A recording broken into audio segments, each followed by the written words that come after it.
It started with a phone call, a polite, professional voice informing me of a problem with my Social Security number, suspicious activity, potential identity theft.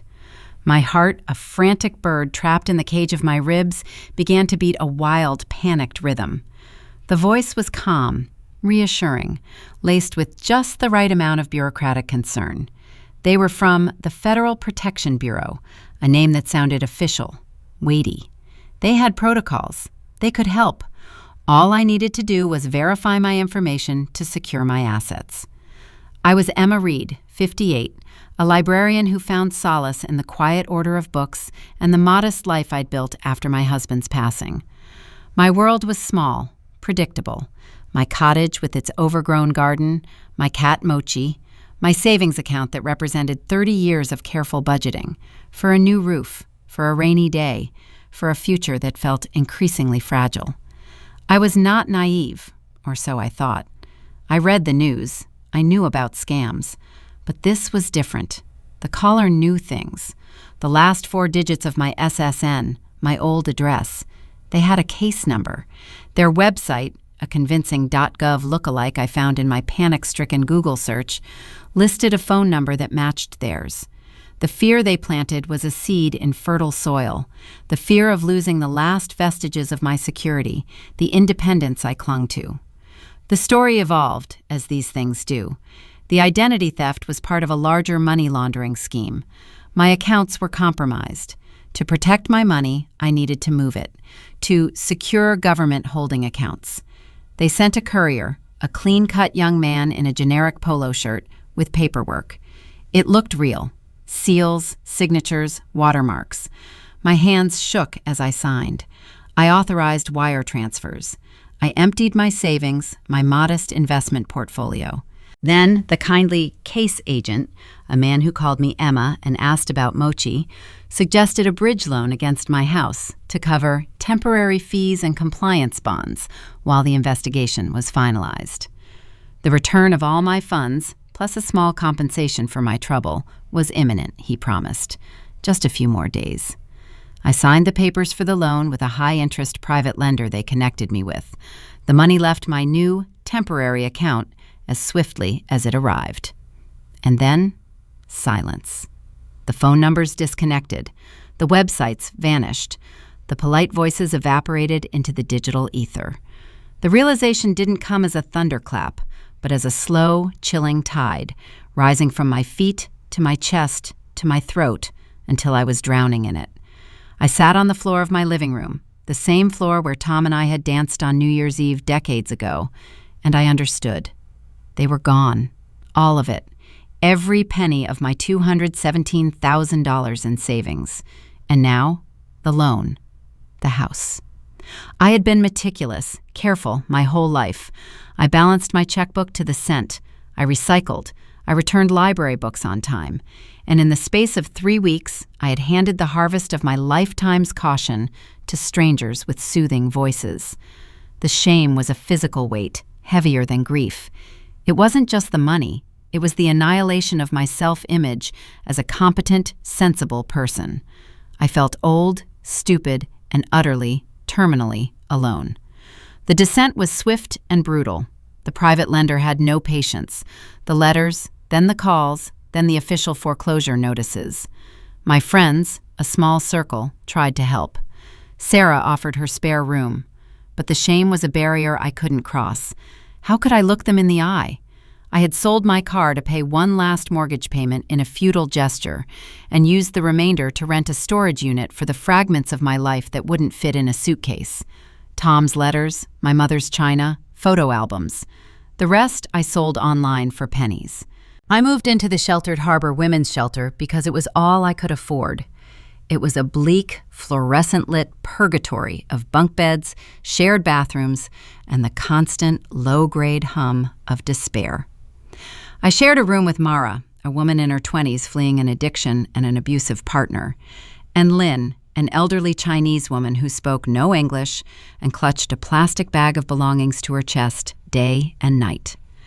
We were ghosts to each other, orbiting in our own spheres of loss. I got a job. Not my quiet library job, which I'd taken a leave from and then resigned from out of sheer humiliation. This was scrubbing floors at a downtown office complex from midnight to 6 a.m. The chemical smell of the cleaner seared my nostrils. My knees ached. I wore a uniform that was too big. I was invisible, a smudge in the periphery of the cleaning crew, who spoke a language I didn't understand and ignored me. I existed in a state of numb automation. Work, shelter, the cheap grocery store for bread and peanut butter, the library during the day, not my branch, a different one, where no one knew me, to use the computer and stay warm. I was a shell. The vibrant, curious woman who loved Keats and grew heirloom tomatoes was gone. In her place was a creature of routine and dread. Sleep was fractured by nightmares of ringing phones and faceless voices.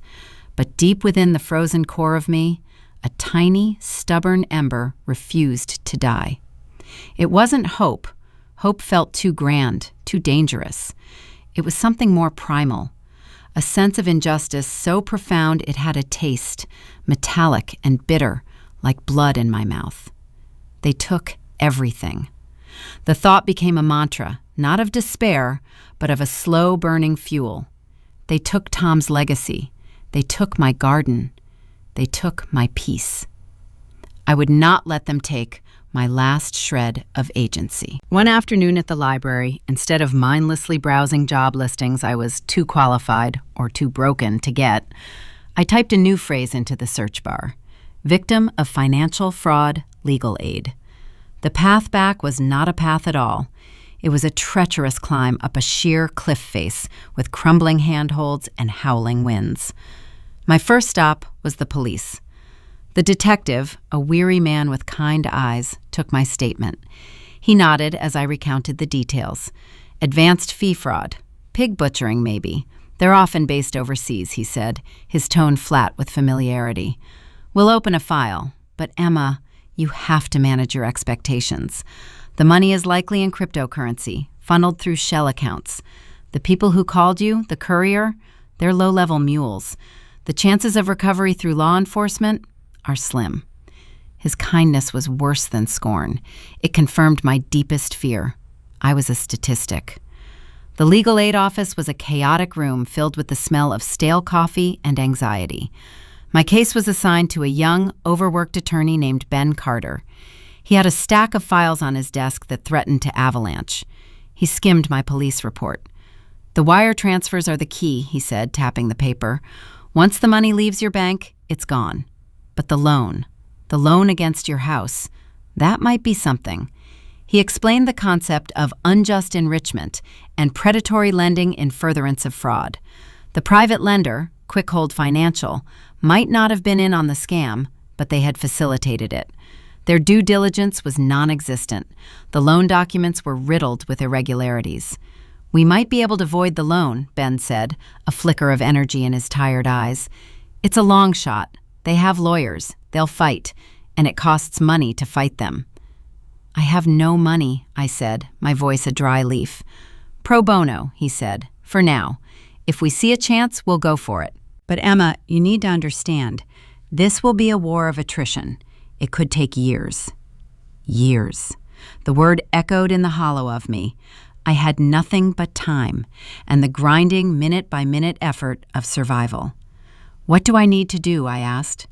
Document everything. Every single interaction with the scammers from memory, every piece of paper, every email, and you need to become an expert in your own case. So I did. My library skills, once used to trace literary allusions or the history of bookbinding, were redirected. I became a scholar of fraud.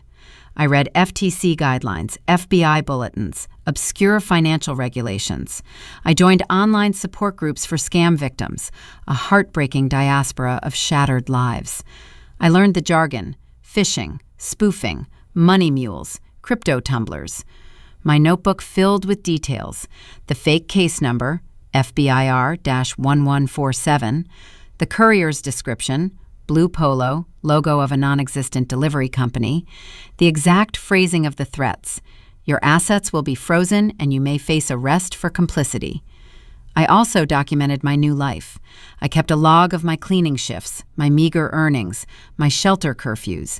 I took pictures of my blistered hands, of the peeling linoleum in my shared room. This was the cost. This was the tangible evidence of the theft. Ben filed a civil suit against Quickhold Financial to void the mortgage and for damages. As predicted, they fought back viciously. Their lawyers painted me as a foolish, greedy woman who had made bad financial decisions and was now trying to shirk her responsibilities. The discovery process was a fresh hell. I had to answer endless, demeaning questions under oath. Did you not think it was suspicious? Why did you not consult a family member? The shame burned hot again, but I fed it to the ember of my anger. I answered calmly, citing the sophisticated spoofing techniques, the official-looking documents, the psychological pressure as outlined in the FTC materials I'd studied. The legal battle was a slow, draining dance. Months bled into a year. I lived on a knife edge of dread, every letter from the court a potential final blow. I lost the foreclosure case initially. The judge ruled a contract was a contract. Ben appealed. We scraped together funds for a financial forensics expert, a crowdfunding effort from the online victim community, small donations from Sarah and a few other friends who had finally broken through my wall of shame. The expert traced the loan money. It had, within hours, been wired to an account later flagged for fraud. The connection, while not proving collusion, showed a pattern of gross negligence. The appeal was our turning point. A new judge, younger, less sympathetic to the sanctity of contract when that contract was built on a foundation of criminal fraud. She was interested in the duty of a lender. The case gained a tiny bit of local media attention. Librarian defrauded, fights to save home from lender. I refused to be interviewed, but the article ran. The pressure shifted. 2 weeks before the final appeal hearing, Quickhold Financial offered a settlement. They would void the mortgage, take the loss. They would not pay damages, but they would also not pursue me for any costs. It was not victory. It was a retreat. They were cutting their losses. But to me, it was the return of the ground beneath my feet. The house was still mine, the monstrous debt gone. Signing the settlement papers felt surreal. There was no fanfare. Ben shook my hand, a tired but genuine smile on his face. You did it, Emma. You outlasted them.